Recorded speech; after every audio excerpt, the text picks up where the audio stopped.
Goal 4 of the Sustainable Development Goals, Quality Education. How can school overcrowding be solved? Meet Karen. She is a teacher with over 30 students in her classroom. Karen finds it hard to keep all of her students engaged because she has a variety of learning styles to cater to.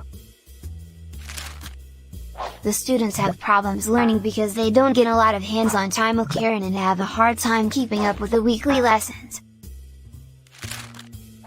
Overcrowding is an issue that many public schools face, and it prevents teachers from being able to reach all of their students individually to tend to their needs.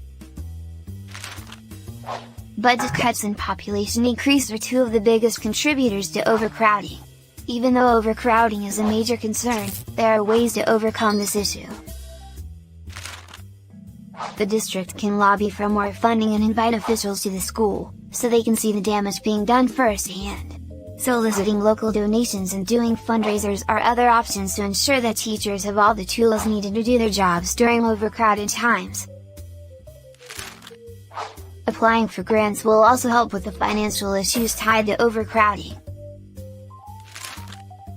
Providing teachers with aides can help lift the burden from their workload.